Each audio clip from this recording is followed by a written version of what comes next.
अस्सलाम वालेकुम जी, this is doctor Numan Shahid. उम्मीद करता हूँ आप लोग खैरियत से होंगे और आज का दिन भी आपका बहुत अच्छा जा रहा होगा। आज जो मैं आपके पास टॉपिक लेके आया हूँ जिस पे हम डिस्कस करेंगे वो है बलगम रेशा। वो बलगम और रेशा जो आपको बड़े अरसे से आपके अंदर जमा हुआ है और वो निकल नहीं रहा, उसकी मैं आपको होम रेमेडी बताऊँगा कि उसको आपने क्या ट्रीटमेंट करना है। आमतौर पर जो रेशा होता है ये मौसमी रेशा भी होता है, एलर्जी का भी रेशा होता है। आज जैसे कि आप लोगों को पता है कि इस्लामाबाद में बहुत ज़्यादा पोलन एलर्जी है और उन दिनों में लोगों को बहुत ज़्यादा रेशा होता है। मुख्तलिफ वो एंटी एलर्जीज यूज़ करते हैं। मेरे पास भी बहुत से पेशेंट्स आते हैं जिनको हम लोग मेडिसिन देते हैं, लेकिन उनको हम साथ ये होम रेमेडी लाजमी देते हैं, क्योंकि अगर आप ये होम रेमेडी करेंगे तो आपका ये रेशा बहुत जल्दी चला जाएगा और 100% आपका बलगम का इलाज हो जाएगा। अब ये क्या है होम रेमेडी? सबसे पहले तो आपने पानी को स्टीम करना है और टॉवल लेके उसकी भाप लेनी है।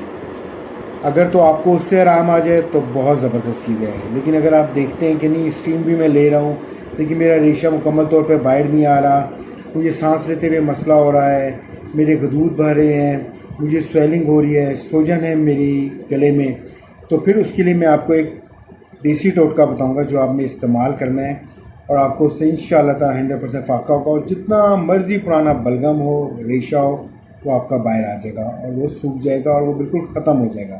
इसको आपने लगातार 3-4 दिन करने हैं, आपको खुद ब खुद अंदाज़ा हो जाएगा कि इसकी अब आपको करने की ज़रूरत है या नहीं।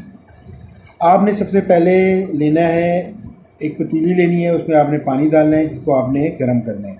जब वो अच्छे तरीके से गर्म हो जाए तो उसमें आपने डालने हैं बेसल लीव्स, जिनको उर्दू में कहा जाता है तुलसी के पत्ते, बेसल लीव्स। उसके बाद आपने इसमें डालना है मिंट लीव्स, पुदीने के पत्ते। बेसल लीव्स भी डाल लिए, मिंट लीव्स भी डाल लिया।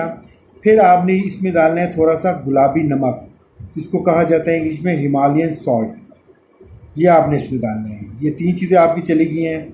इसके अलावा इसमें आपने डालना है अदरक। अदरक के बारे में कहा जाता है कि ये एंटीबायोटिक है। इसको आपने छोटे छोटे पीसीस में करना है और वो आपने उस देचकी में डाल देना है। जब ये अच्छी तरह उबलने लग जाए और आप देखेंगे इसमें से स्टीम बनना शुरू हो गया है, तो आपने एक टॉवल लेना है और उससे आपने सांसें लेनी है। नाक से लिया, मुंह से निकाला, मुंह से लिया, नाक से निकाला। वो आपको फ़ौरन महसूस होने लग जाएगा जो रेशा आपके अंदर जमा हुआ है वो खड़खड़ शुरू हो जाएगी और वो उखड़ने लग जाएगा।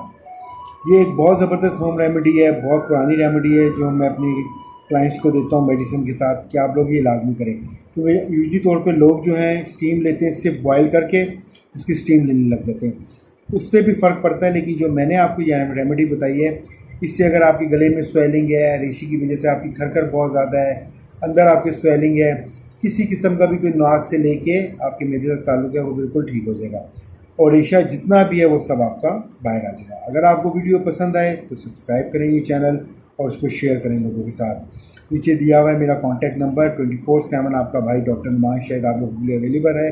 आप मुझसे रब्ता कर सकते हैं। सेक्टर I-4 इस्लामाबाद पाकिज़ा मार्केट में से 10 साल से आपका भाई लोगों की खिदमत कर रहे हैं। आप जब आना चाहें आप कॉल करके आ सकते हैं। अपॉइंटमेंट के लिए नीचे नंबर दिया गया है, उस पर रब्ता करें। Thank you very much. अल्लाह हाफ़िज़ जी।